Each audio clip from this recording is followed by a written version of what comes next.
규제가 시행되었을 때 연료전자제어 도사 방식과 그리고 액타시 순환을 통해 녹스를 제거하는 EGR 방식이 같이 적용된 경유차들이 유로원 규제를 통과하였고, 유로원 규제는 배출 규제가 조금 더 강화되었지만 EGR 기술과 그리고 필터를 통해 미세먼지를 저감하는 DPF 방식을 통해 충분히 유로 2 규제를 통과할 수 있게 되었습니다.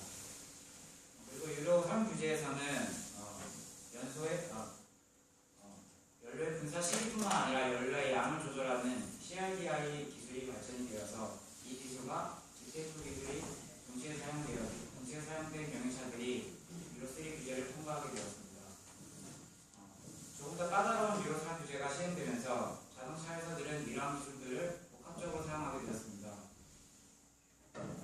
이때 요소수를 사용한 SCR 기술이 대두가 되면서 유로 5 규제에는 대부분의 사용차들이 SCR 기술을 선호하는 추세를 보이기도 하였습니다. 현재는 유로 6 기준에 따라 다양한 기술들이 사용되고 있습니다. 요소수를 배출가스에 직접 분사하는 방식의 SCR 기술과 녹수를 필터에 포집해서 불완전 연소시키는 NT 방식이 복합적으로 사용되고 있습니다. 기준이 매우 까다롭기 때문에 이러한 방식들을 4가지에서 5가지를 포함한 자동차들도 출시가 되고 있는 상황입니다. 이렇게 규제와 기술의 발전에 따라 녹수와 PM은 거의 현재 출시되고 있는 차량들은 녹수와 PM이 거의 굉장히 많은 부분이 저감되고 있는 상황입니다. 하지만 근래 미세먼지 문제가 계속되면서 언론과 정부에 의해 고등어와 더불어 디젤차가 미세먼지의 주범으로 알려지고 있는 상황입니다. 경유차가 미세먼지를 배출하는 것은 명백한 사실입니다. 미세먼지를 직접 배출하기도 하고 녹수를 통해 2차 미세먼지 오염의 원인이 되기도 합니다. 하지만 전체 미세먼지의 배출량을 보게 되면 제조업 연소에서 거의 대부분의 미세먼지가 배출이 되고 있는 것을 확인하실 수 있습니다. 뿐만 아니라 도로이동 오염원이 전부 디젤차라고 말씀드릴 수는 없습니다. 배출가스 저감 장치를 장착한 디젤차들보다 더 많은 PM을 배출하는 가솔린 차량도 존재하기도 하고, 그리고 산업용 차들에서 배출되는 미세먼지도 상당한 양이라고 알고 있습니다. 뿐만 아니라 미세먼지의 주범은 비산먼지입니다. 비산먼지란 일정한 배출구에서 나오는 먼지가 아니고 대기 중에 직접 떠다니는 먼지를 말하는데, 자동차의 타이어 마모에서 발생하기도 하고 건설 현장이나 운동장, 흙먼지, 시멘트 제조업 등 사업장에서 굉장히 많이 발생하고 있습니다. 네, 앞선 발표에서 언론은 고등어와 디젤 자동차를 미세먼지의 주범이라고 발표한 바 있습니다. 그렇다면 언론 내용이 어떤 내용을 근거로 디젤차를 미세먼지의 주범이라고 하는지 제가 지금부터 설명해 드리도록 하겠습니다. 첫째로 노후 디젤차들이 꽂는 검은 매연과 최신의 클린 디젤차의 실도로 주행 배출이 인중용 실험실 배출보다 수십 배 이상 크다는 결과가 언론에 등장하게 됩니다. 비슷한 시기에 국제적으로는 그린피스라는 단체가 살인면허, 신규 석탄 화력 발전소의 건강 피해라는 논문을 통해서 한국에서 운전 중인 국내 석탄 화력 발전소는 대기오염 물질 배출 총량 중 질소 산화물의 9.1%, 황산화물의 15.9%, 초미세먼지의 3.4%를 배출했다고 명시했을 뿐만 아니라 질소 산화물과 황산화물이 2차 PM을 생성시킴을 강조했고, 이러한 현상은 석탄 화력 발전소와 함께 공장과 자동차에서도 발생한다고 보고한 바 있습니다. 이러한 발표들로 인해 국립환경과학원과 환경부, 수도권 대기환경청은 대표적으로 2가지 방법으로 디젤 자동차가 환경에 끼치는 위해성을 주장하게 됩니다. 여기서 나오듯이 국립환경과학원은 PM2.5 배출원 추정 집계 자료를 통해서 디젤 자동차가 미세먼지를 많이 배출한다고 보고합니다. 이때 PM2.5는 초미세먼지를 의미합니다. 하지만 PM2.5 배출원 추정 집계 중 도로 이동 오염원은 차종에 무관한 전 차종의 합계치입니다. 이를 디젤에게 전가시킨 건 모델링 때 배출 계수 설정에서 오류가 있었던 것입니다. 또한 클린 디젤보다 가솔린식 분사가 실제 주행 환경에서 PM2.5 배출이 수배 이상 나옵니다. 그 이유로 가솔린식 분사가 PM 저감 장치를 아직 채용하지 않았기 때문입니다. 클린 디젤은 배출 전에 재순환, 포집, 선택적 환영 장치를 통과시켜 PM과 럭스를 최소화합니다. 그리고 환경부와 수도권 대기 환경청의 타이어 및 브레이크 패드 마모에 의한 미세먼지 배출량 및 위해성 조사 보고서가 2014년에 기사화되어 나타났으나 전 차종에서 타이어와 브레이크 패드가 사용되고 있음에도 불구하고 문제의 원인이 디젤 자동차에 있다는 분위기의 기사들이 줄지어 보도되었습니다. 이런 언론의 디젤 자동차에 대한 편협적인 보도는 소비자들뿐만 아니라 정책 결정자들에게 혼란을 가중시켰고 이로 인해 정부 정책이 짧은 시간 동안 자주 바뀌게 됩니다. 이와 관련해서 이어서 설명 드리도록 하겠습니다. 저는 오락가락하는 정부 정책에 대해서 발표할 건데요. 우선 이명박 정부 때는 디젤차를 몰아주는 정책을 했어요. 경유차를 저탄소 녹색 성장의 대표 주자로 꼽으면서 2009년 클린 디젤차를 친환경 디젤차 범주에 포함시켰고 2010년 하반기부터는 앞에 보이듯이 이제 유로 9를 만족하는 경유차의 환경 부담금을 5년간 면제를 했었어요. 이제 질소 산화물보다는 이산화탄소 저감에 초점을 맞추다 보니까 디젤차를 밀어주게 됐었죠. 이렇게 디젤차의 판매량 증가에는 정부 정책이 일조했다고 볼 수 있는데요. 실제로 작년 디젤차 판매 비중 50%를 넘었습니다. 183만 대 중에 96만 대는 디젤차였다는 얘기였죠. 하지만 다들 아시는 폭스바겐 디젤게이트 사건을 발단으로 자동차 미세먼지 문제, 정치적 문제가 대두되면서 사회적 문제를 일으켰습니다. 환경 문제에 미온적이던 정부가 노후 경유차 수도권 제한이라는 규제 법안을 만들게 되는 길이었죠.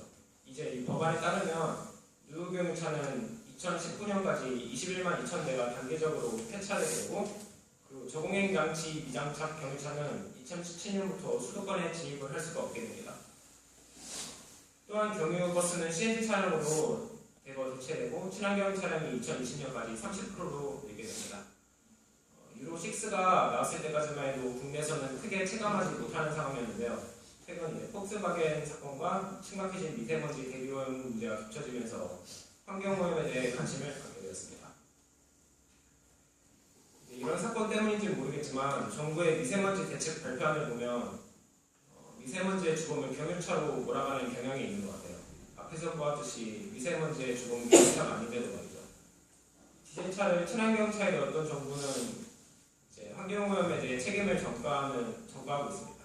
제 생각이지만 여기에 국산 자동차 기업들이 수입 디젤을 막기 위해서 디젤에 대한 악용을 가중시켜가는 것도 있는 것 같고 국산차의 광고 비중이 높은 언론사들이 정부 광고하고 국산차 광고주들을 위해서 마치 환경오염이 국내 디젤차로 인한 여론을 만들어가고 있는 것 같습니다.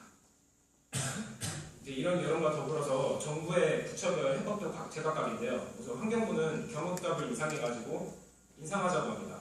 그런데 기획재정부는 전기 가격을 인상했을 시에 물가에 영향이 끼칠 우려가 많다고 그래서 환경부담 부담금을 올리자고 이런 식으로 제안을 했습니다. 어쨌거나 이 두 가지 방법 모두 다 국민들에게 부담이 되는 방법이거든요.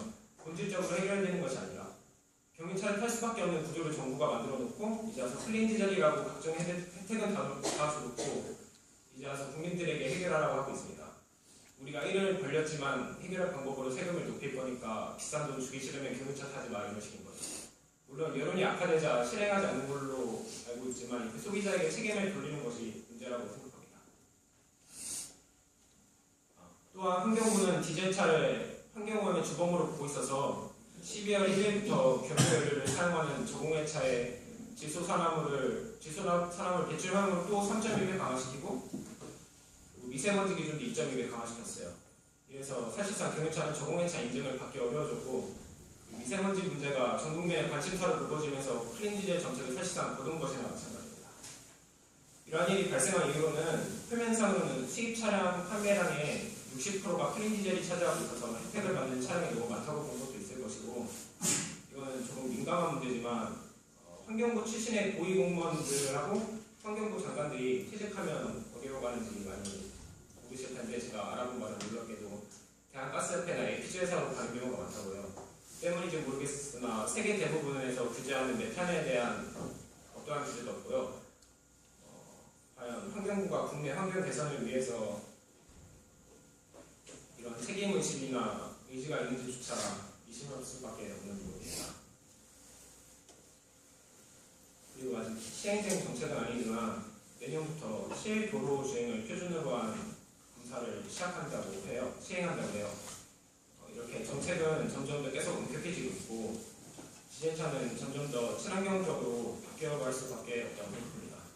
하지만 정부는 무턱대고 지자체를 환경오염의 주범으로 몰아가고 있는 것 같아요. 그래서 저희 조는 이런 정부의 태도가 바뀌어야 한다고 생각하고 또한 정책의 일관성을 지켜서 이명박 정부 때는 막 몰아주는 정책을 하다가 그리고 박근혜 정부 때는 다시 하지 마라 이런 식의 혼동을 주는 일도 없어져야 한다고 생각했습니다. 이상으로 저희 발표를 마치겠습니다. 감사합니다.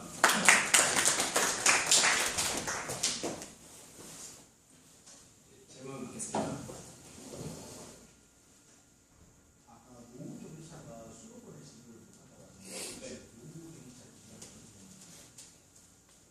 노후경차는 이제 유로 6 기준에 맞춰서 미세먼지나 SCR 장착이나 DPF의 그 기술에 장착을 하지 않는 자동차를 말하는 거고요. 그거는 아까 앞에 말했듯이 배출량이 많은 것으로 알고 있습니다.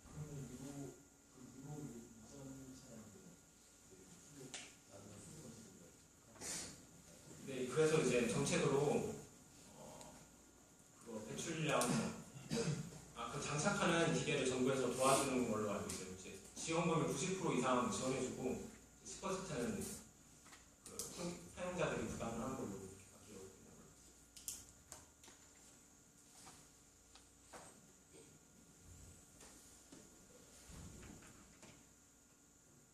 저 질문 하나 있는데 페이지 번호가 없어가지고 그 앞에 파트 3였나?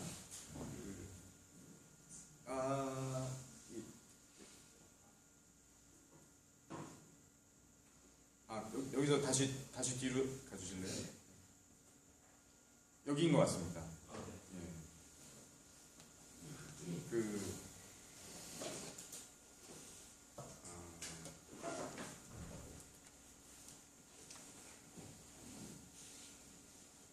여기서 오락가락 한다고 표현한 이유가 이제 정권이 바뀌면서 기존에는 장려했었다가 정권이 바뀌면서 규제하는 걸로 50%까지 그 정책 덕분에 50%까지 경유차가 판매가 됐었는데 이제 하지 말라는 식으로 계속 오락하는 정책으로. 바뀐 이유가 정권이 바뀐 것 때문에 그런 건가요?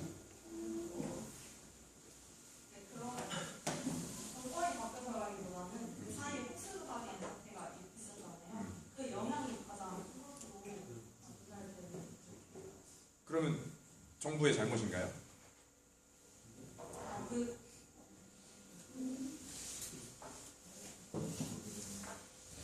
환경부가 일부러 미세먼지의 주범을 경유차라는 식으로 몰아가는 자료도 있었거든요. 다른 데서 발표한 거는 미세먼지는 되게 조금밖에 차지 안 한다고 했었는데 환경부는 되게 크게 자료를 뽑아낸 것도 있었고 그리고 다른 나라 같은 경우는